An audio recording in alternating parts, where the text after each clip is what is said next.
අර පේරාදෙණියේ විශ්වවිද්‍යාලේ ළඟ පාරේ මාරගස් තියෙන දෙපැත්තේ. වෙනදට එහෙම නැහැ. අද තියෙනවා මල් තියාගෙන ඉන්නවා විකුණන්න. රෝස මල් තිබ්බා, මල් වර්ග ගොඩක් තිබ්බා විකුණන්න. ඊට පස්සේ තමයි මට මතක් වුණේ අද පෙබරවාරි 14 කියලා. පෙබරවාරි 14ට විතරක් ප්‍රේමයේ සීමා වෙන්න ඕනේ නැහැ මම කියන්නේ. මෙහෙම දෙකුත් තියෙනවා. මේ කියන්නේ එහෙම දිනයක් නැත්තම් ඒත් සමහරුන්ට අමතක වෙලා යනවා. පෙබරවාරි 14 කියලා දිනයක් තියෙන හින්දා රෝස මලක් හරි ගිහින් දෙනවනේ. ඉතිහාස කතාවක් තියෙනවා පෙබරවාරි 14. මේ රෝමේ ඉඳලා තියෙන ක්ලෝඩියස් 2 නැත්නම් ක්ලෝඩියස් 2 කියලා රජ කෙනෙක්. රෝමේ හරියට යුද්ධ තිබ්බා කියලා දන්නවනේ. ඒතර යුද්ධ වලට යන්න තරුණයෝ එක්රැස් කරගන්නකොට ක්ලෝඩියස් රජතුමා හිතලා තියෙනවා මේ මිනිස්සු විවාහ වුණොත් යුද්ධ හරියට වෙන්නේ නැහැ, සාර්ථක වෙන්නේ නැහැ කියලා. මොකද තරුණයෝ හිත ප්‍රේම පළහිලව එක්ක ඉදිරියට යන්න කැමතිත් නැහැනේ. ඉල්ලව දාලා යන්න කවුද කැමති නේ යුද්ධෙට. මේ එහෙම වුණාම තරුණයන්ට ප්‍රේමය තහනම් කරලා තියෙනවා. විවාහ වෙන එක තහනම් කරාට පස්සේ ඉඳලා තියෙනවා ඒ කාලේ සාමිවරයෙක් වැලන්ටයින් කියලා. වැලන්ටයින් සාමිවරයා රජාට හොරෙන් තරුණ තරුණියෝ අතර විවාහය ඇති කරලා දීලා තියෙනවා. කොහොමද ඒ කාලේ පල්ලිවල විවාහ කටයුතු වෙන්නේ නැදිනේ. මේ වැලන්ටයින් සාමිවරයා තමයි එතකොට මේක හොරෙන් ආණ්ඩුවට හොරෙන් මේ කරලා දෙන්නේ. ඊට පස්සේ ඒ වැලන්ටයින් සාමිවරයාව මරලා තියෙනවා. මේක අහුවෙලා. මරලා තියෙන්නේ පෙබරවාරි 14. එහෙම තමයි එක කතාව. වැලන්ටයින් සාමිවරයා ගැන කතා කරපුවාම දැන් එතන ඒ වගේම ලංකාවෙත් ආදරවන්තයෝ ඉඳලා තියෙනවනේ. කියන්නේ අද නෙමෙයි මේ ඉතිහාසෙත් ඉඳලා තියෙන ලංකාවේ ඒ විදිහ ආදරවන්තයෝ. දැන් උදාහරණයක් හැටියට ගත්තොත් සාලිය අශෝකමාලා දැන් ගොඩ දෙනෙක් දන්නේ නැති වෙදී ඒ උනාට සාලිය කුමරු කියන්නේ දුර්ගම රජතුමාගේ පුත්‍රයා. යා අශෝකමාලා නිසා යාගේ රජකමත් අතහැරලා ඒක කරලා තියෙන යාගේ ආදරයෙන් අද කාලේ නම් එහෙම රජකමක් දාලා එන්නේ නැහැ නේ.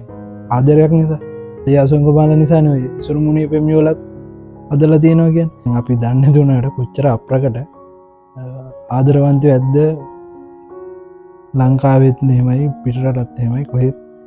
අර අපි දන්නේ කිහිප දෙනෙක් විතරයිනේ. නම් ටිකක් විතරනේ. ඊට වඩා කොච්චර කැපකිරීම කරපු ආදරවන්තයෝ ඉන්නවද? මේ වාණිජකරණය වෙලා තියෙන දැන් මම හරි කලින් කිව්වේ රෝස මලක් විකුණන තැන ඉඳලා මේ ඔක්කොම වාණිජකරණය වෙලා තියෙන්නේ. ප්‍රේම කරන දෙනෙක් ඉන්නවා නම් ඒ දෙන්නට දෙන්න අවංකයි නම් ඒ වාණිජකරණය වුණා කියලා ගැටලුවක් නැහැ. ඉතින් මලක් හරි දෙන්න බෑ. අපි ප්‍රේමය කියන වචනේ ඇතුලේ කොටු වෙලා ඉන්නේ. කියන්නේ මේ හැම වෙලාවෙම දකින්නේ අර ආදරය කරන තරුණියෙක් තරුණියක් ගැන. හැබැයි ප්‍රේමය කියන දේ ඊට වඩා මහ විශාලයි. ඒක තාත්තා කෙනෙක් දුවට, එතකොට පුතෙක් අම්මා කෙනෙක් කියන්නේ සහෝදරයෙක් සහෝදරියකට හැම එක ඇතුළෙම ප්‍රේමය තියෙනවා. මිනිස්සෙක් බස් එකකට නැංගහම එයාට සීට් එක දෙන්න හිතන තැන දක්වා ඉඳලා තියෙන ප්‍රේමය. දැන් අර කියන්නේ දුවෙක්ගේ පළවෙනි ප්‍රේමයන්තය තාත්තා කියලා.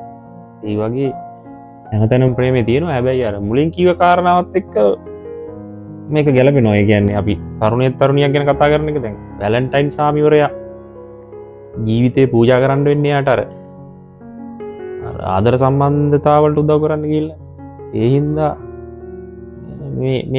මේ දැන් තරුණ තරුණිය ගැන කතා කරන එක ගැටලුවක් නෑ. ප්‍රේමය ගැන ගොඩාක් කවිසින්දු ලියවිලා තියෙනවා. මං ආසම එක තමයි ප්‍රේමය ලෝක හැමතැනම ඇති. සුවිසල් රුකුංගොමු දෙරනත රඳවන ප්‍රේමය මුල් පස යට සැඟැවේ. නන් පළමල් දලු පුබුදන මුත්ගත මුල් රැස කිසි කෙනෙකුට නොපෙනෙහි. ප්‍රේමය කිසි කෙනෙකුට නොපෙනෙහි. ප්‍රේමය ලොව හැමතැනම ඇති. හැම දෙනටම හමු වෙලා ඇති. එනමුදු ප්‍රේමය කිමැයි කියා හඳුනාගත් කිසි කෙනෙකු නැති. ප්‍රේමයට හැඩයක් පාටක් නැහැ කියලා නේ කියන්නේ.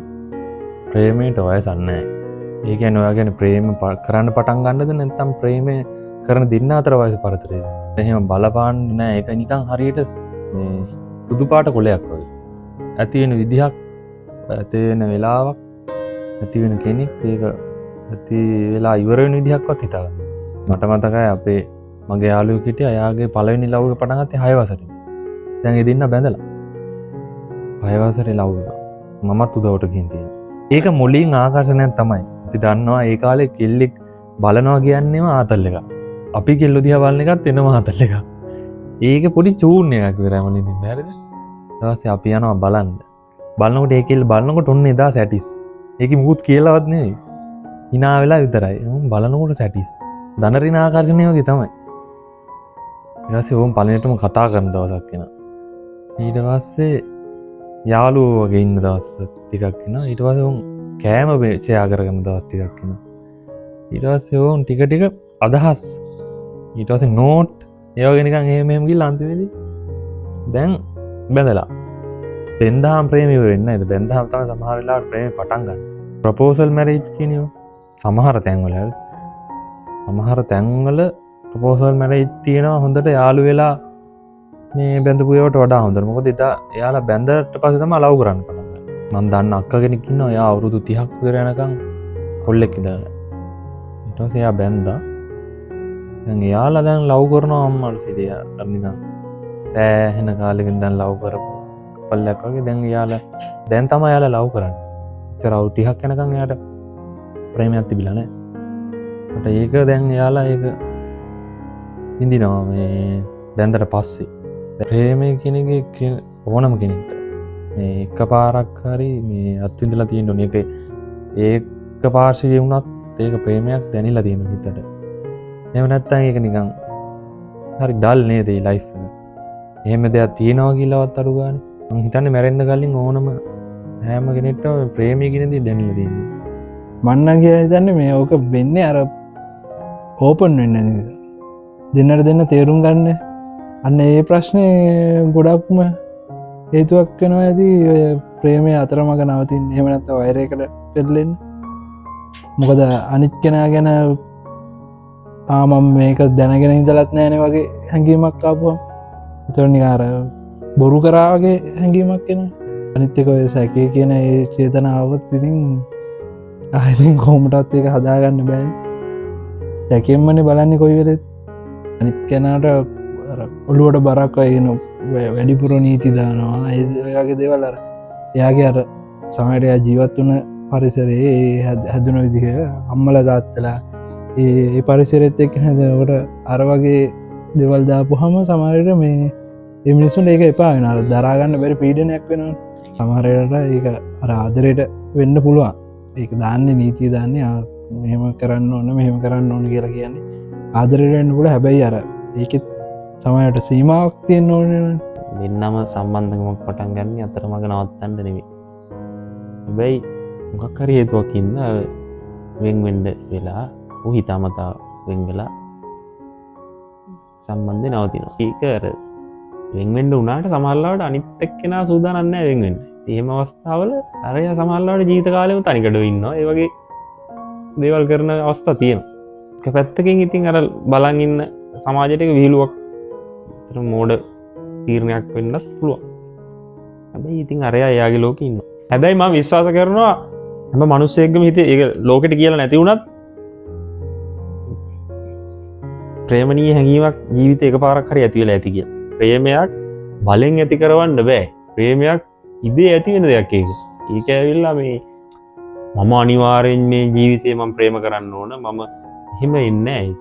කවුරු හරි දැකලා එයා කතා බහ මෙයා වෙලා එහෙම නැත්නම් එයාගේ මොනවද අපි කියන්නේ අර මේ ජීවත් වෙන විදිය දැකලා එහෙමනේ ඒක ප්‍රේමයක් හටගන්නේ.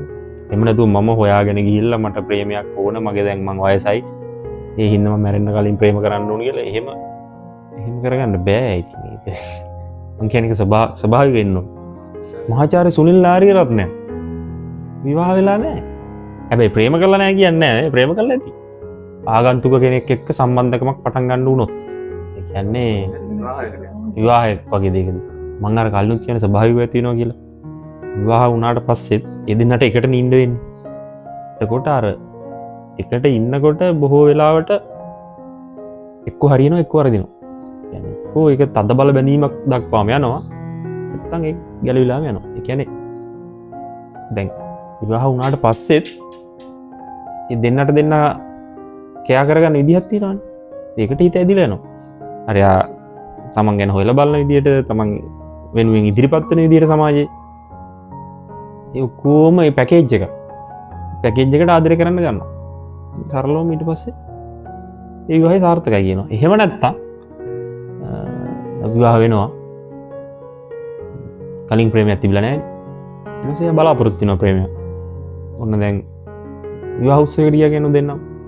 ඔන්න දැන් බැඳලාද නැද්ද කියලා ගාණක්වත් නැහැ සමහරවිට දෙන්න දැන් දෙක.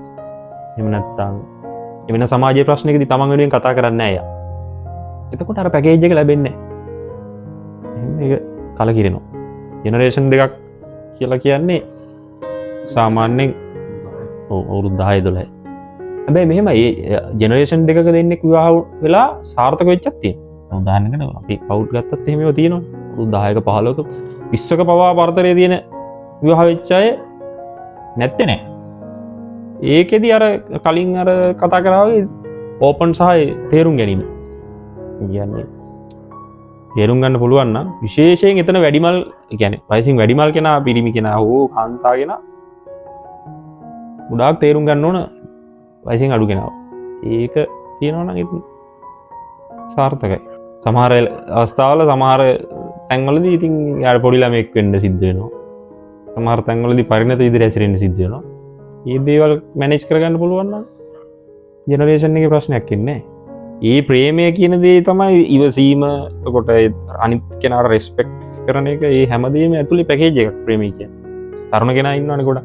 එයා අනිත් කෙනාට රෙස්පෙක්ට් කරනවා. මොකද එයාට වඩා සෑහෙන අත්දැකීම් තියෙන සහ මාව බලා ගන්න පුළුවන් කෙනෙක් මෙයා කියන හැඟීම නිරන්තරයෙන් ඇති වෙනවා නම් ප්‍රශ්නේ නෑ. ඒ වගේම තමයි එතන වැඩිමහල් එක්කෙනාට එනවා නම් මෙයා සමාජයේ වැඩිය දැන් මට තරම් මෙයාට අත්දැකීම් නෑ. එතකොට මම මෙයාව පරිස්සම් කරගන්නවා. ඒ වගේ එකක් දෙන්නගෙන් එනවනම් ඒක අසාර්ථක වෙන්න හේතුවක් නැහැ. රාගයෙන් තොර ප්‍රේමයක් වැඩක් නැහැ මගේ අදහස. ඒක නිකන් ලාඳුරු වගේ. ඉතින් මේවා සල්ලි වලට යන්නේ. විස්පා එකක ගෑනු ළමෙක් එක්ක විවාහ වෙච්ච තරුණියක් ගැන ඔය කතාව මට කිව්වා කවුද කිව්වේ. එතකොට ඒ ඉස්පායකට ගියාට පස්සේනේ ආව මුණ ගැහලා තියෙන්නේ. ඉස්සල්ලාම ඇති වෙලා තියෙන එතකොට මේ ප්‍රේමණීය හැඟීමක් නෙවෙයි. හැබැයි පස්සේ කාලෙක ප්‍රේමයක් බවට පත් වෙලා. හින්දා ඒක කියන්න බෑ.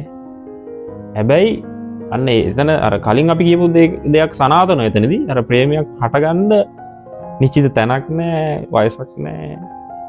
ඒ ස්වභාවිකවයි හටගන්නේ කියන කාරණාවට තව එක උදාහරණයක්. ඒ කණිකා වෘතිය යෙදෙන කෙනෙක් එක්ක කෙනෙක් විවාහ වෙන්න පුළුවන්. එයා ගැන ප්‍රේමයක් ඇති වෙලා.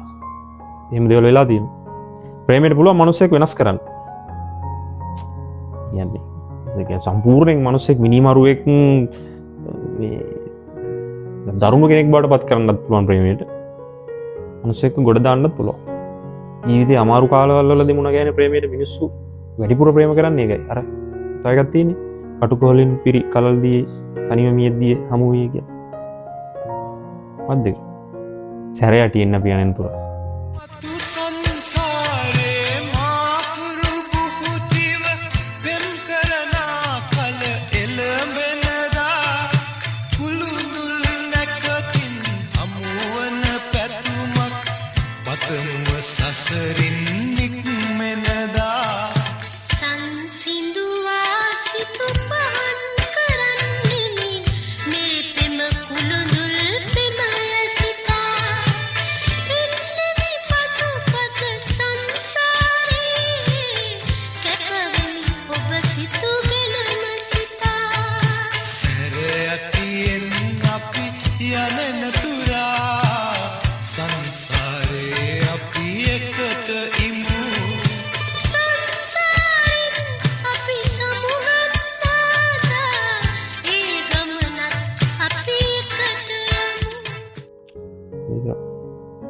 මම දන්න හොඳම ප්‍රේම කතාව තමයි සිද්ධාර්ථ කුමාරයාගේ යශෝදරා දේවිය.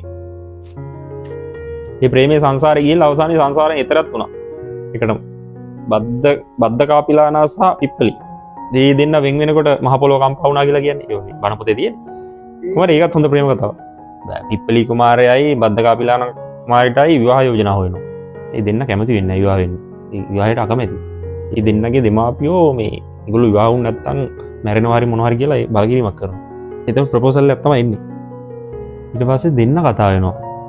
මේ දෙන්න කතා වෙනවා අපි දෙන්න මේ දෙමාපියන්ට පේන්න විවාහ වෙලා දෙන්නගේම අර එකම මේ ෆිලිං එකක් තියෙන එකයි විවාහෙන් අවස්ථ දෙන්නට මොන පැවිදි වෙන්නේ අපි බැඳලා මහාන වෙමු පස්සේ දෙමාපියෝ නැති කාලෙක මහාන වෙමු කියලා එහෙම එකට එකඟතාවයකට ඇවිල්ලා ඒ දෙන්න විවාහ වෙනවා විවාහ වෙලා ඒ දෙන්නනේ අර ඇඳේ අර එක ඇඳේ සීමාවක් ලකුණු කරගෙන මං මේ සීමාවෙන් එහා ඉන්නේ නැහැ ඔයා ඉන්නවා කියලා ලස්සන එකක් ඒක මේ අවසාන භවයේ දෙන්නගේ ඒ වෙච්ච සිද්ධිය ඊට කලින් අර සංසාරේ ප්‍රේම කරන් ආපු කතාවක් තමයි දැන් තියෙන්නේ ඒ හින්දා සංසාරේ පුරාවට ඉතින් සමහරු ප්‍රාර්ථනා කරනවා ඒවා අපිට hina වෙලා ඒක නිකන් ඒක විහිළුවට ගන්නත් බෑ එහෙම බලන්න මේ කියන දේ විහිළුවක් වෙලා වාණිජකරණයටත් වඩා වාණිජකරණයත් වෙලා නමුත් ඒක විහිළුවක්ම වෙලා ඒ කියන්නේ දැන් මෙහෙම වැඩකුත් තියෙනවනේ දැන් ඒ දේවල් කරේ නැත්තම් ඒත් ඒක ප්‍රේමේ නිකන් රඳා පැවැත්මක් නෑ වගේ ඒක තැනක් නැති වෙලා කියන රෝසමලක් දුන්නේ නැත්තම් එදාට විශ් එකක් දුන්නේ නැත්තම් මොන හරි හાર્ට් එකක් මොන හරි යවුවේ නැත්තම් මොන හරි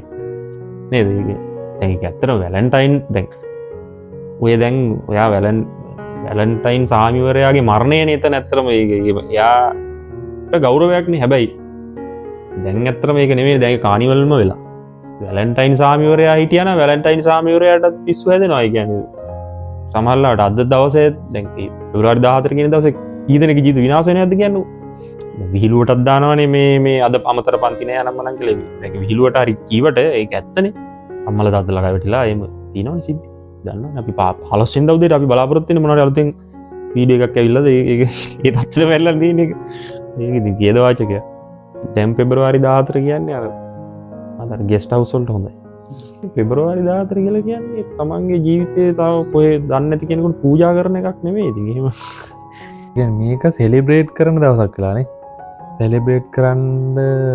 සෙලිබ්‍රේට් කරනවා කියන්නේ ඒක නිකන් එහෙම දෙයක් නැත්තම් තමයි සෙලිබ්‍රේට් කරන්න ඕනේ වැලන්ටයින් කියලා වෙනම දවසක් දාගෙන ලව් කරන්න ඕනේ නැහැ 14 වෙනිදා කියන එක බොරු වැඩක් නෙමෙයි ඒක එහෙම වෙනවා නම් ඒක හොඳ වැඩක් 14 වෙනිදා ඉතින් ගොඩක් හොඳයි ඉතින් එක පැත්තකින් හොඳයි බිස්නස් කාරයන්ට හොඳයි න සමහරට ඉතින් සමහර නැවතිලා තිබ්බ ආදර කතා වුණත් පටන් ගන්න පුළුවන් සමහර 14 නෑ ඇත්තටම එහෙම වෙන්න පුළුවන් එක පැත්තකින් හොඳක් ඉතින් අනිත් පැත්තෙන් ඉතින් ඔය වෙන වෙන දේවල් ලංකාවෙත් ඉතින් තේරුම් අරන් තියෙන්නේ ආදරේ කියලා වෙන ප්‍රේමේනේ ආදරේ ප්‍රේමේ දෙකයි මේ ප්‍රේමේ කියලා තේරුම් අරන් තියෙන අර වෙනම දැන් සංස්කෘතියක් නෑනේ ආදරවන්තින්ගේ කියලා දවසක් දාගෙන තියෙන එක හොඳයි මං කියන්නේ ඒකෙන් සාධාරණයක් වෙන පිරිසක් ඉන්නවා විතරයි මං හැම වෙලාවෙම බලන්නේ අර විවාහ වෙච්ච කට්ටිය දිහා ඒ කියන්නේ ගොඩක් වෙලාවට ප්‍රේමේ මගේ හැරෙන්නේ ඒගොල්ලන්ට ඒගොල්ලෝ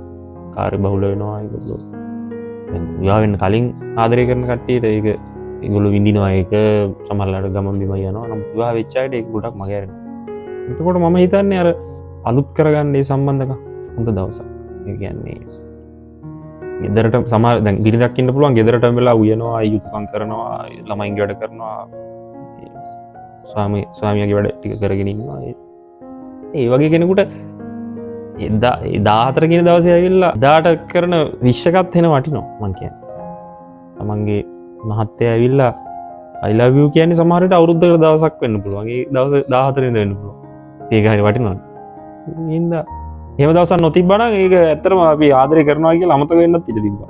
වැලන්ටයින් වටින්නේ සරලව මම කියන්නේ ගොඩාක් වැලන්ටයින් බොහෝ වෙලාවට වටින්නේ විවාහකයට මම කියන්නේ. මොකද විවාහකයට තමයි ජීවිතේ ගොඩක් දුරට මිස් වෙන්නේ. ඒ අයට නියම දවසක්. වැලන්ටයින් කියන්නේ කොහේ හරි ගිහිල්ලා රූම්ස් යන එක නෙමෙයි. මේ මොනවා හරි ප්‍රේම කරනවා නම් හරි කොහේ හරි අන්න හරි. ප්‍රේම කරන්න මම කියන්නේ ප්‍රේම කරන්න රූම් ගියත් කවන්නේ මොනවා කරත් කවන්නේ. මේ ඩිවයිස් එකක් අරගෙන ඒක රෙකෝඩ් කරන තරමට මෝඩ වෙන්න එපා කියලා කියන එක. ඒක එහෙන ගොන්.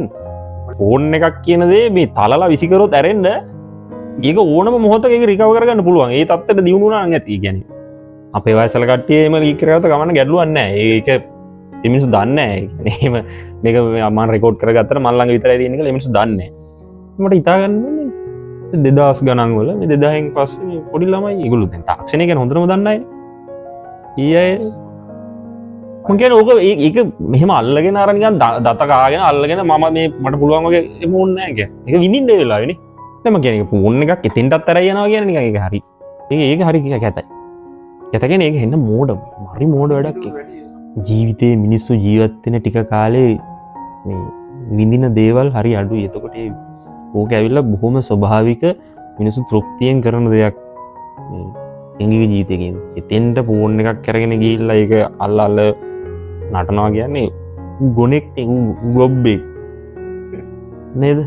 ඒ දේත් එක්ක ඒකට ඕකේ වෙනවා කියන අනිත් පාර්ශවයේ කවුරු හරි ගෑනු ළමයාට විතරනේ.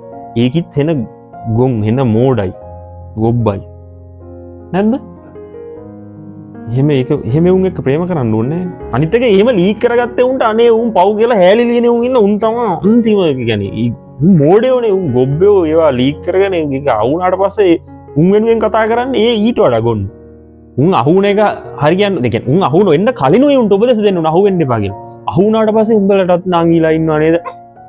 ගොන් එහෙම කරා කියලා ආයේ අරයා දෙන්නේ නැහැ යාට chance එකක්. හැල්ල ලීව කියලා මාත් එක්ක එන්නේ නැහැ නේ. මම කියන්නේ ලීක් වෙන්න කලින් අපි කියන්න ඕන මෙහෙමයි ඔය කරගන්න එපා මෙහෙමයි ඔයා කරගන්න ඕන නම් ෆෝන් ගෙදර තියලා යන්න. ෆෝන් ඕෆ් කරන්න. මේ අනික අපි දන්නේ නැහැ නේ යන තැන කොතනද කියලා. ඌගේ කැමරා ගහලා තියෙනවා. ඌ තියෙනවා. ඊට වඩා ලක් පල්ලෙහාට ඵලයල්ලා කොහොමද කියන්නේ? ඉතින් තියෙනවනේ. මම කියන අහුවෙන්න ඒවා කරගන්න එපා කියලා කියන්නේ ජීවිතේ ඉවරයි නෙතනේ. ඊට සියදි විනාහානි කරගන්න වෙනවා. ඒ ගොඩක් තිබ්බනේ බහුවී කාලේ. මේ තත්ත්වයට යන්න එපා. අහුණාට පස්සේ බොරුවට නිකන් බටර් ගාලා වැඩක් නැහැ. වඩත් අම්මා කෙනෙක් ඉන්නවා නේද? හරි. වැඩක් නැහැ ඒක. ඊට අනිත් මිනිස්සු නෙමෙයි වැඩි කාරයෝ. චාටර් වෙන්නේ නැතුව ප්‍රේම කරා. සහ අවංකව ප්‍රේම කරා. අපි අවුරුදු 40ක ගැන කතා කරනකොට මේ ප්‍රේමය ගැන දන්නේ නැහැ මේ ළමයි. හරි කියන්නේ එක කෙස් ගහයි තියෙන්නේ පරතරය කියලා. මොකේද? මගේ කෙස් නෑ මගේ ප්‍රේමයයි ඉරාවයි. මම ඇත්තටම ඉහි කෙස් ගානට ප්‍රේම කරලා තියෙනවා. ප්‍රේම ඉවරද? දැන් තමයි ප්‍රේම ඉවර නෑ. දැන් ඒ දෙන්න තාම ඉන්නේ. දෙන්න ගැන නෙමෙයි මං අහන්නේ. ඒක තමයි ඒ උදාහරණය. සමහර වෙනවා ජීවිත කාලෙම මේ ගැල්ලම එක්කෙනකක් බලාගෙන ඉන්න කට්ටියත් ඉන්න ජීවිත කාලෙම. එයාට ගැලවෙන ගැල්ලම හේතු ටිකක් හදාගෙන හොඳකුත් නෑ අර නිකන් පතෝල වගේ. නෑ ඒව වෙනයි. ඒ සයිට් වල තියෙන ඒ ෆෝන් කියන එක වෙනයි. මේ ලීක් වෙනයි. ලීක් වල තියෙන ප්‍රේමය ෆෝන් වල නෑ. සරලව. ප්‍රේමය හරියටම තියෙන්නේ ලීක් වල. ෆෝන් වල තියෙන ප්‍රේමය නෙමෙයි වාණිජකරණයක් කරලා තියෙන්නේ. කියන්නේ ෆෝන් බලන්න එපා. මං කියන්නේ. ලීක් කරගන්න නැතුව.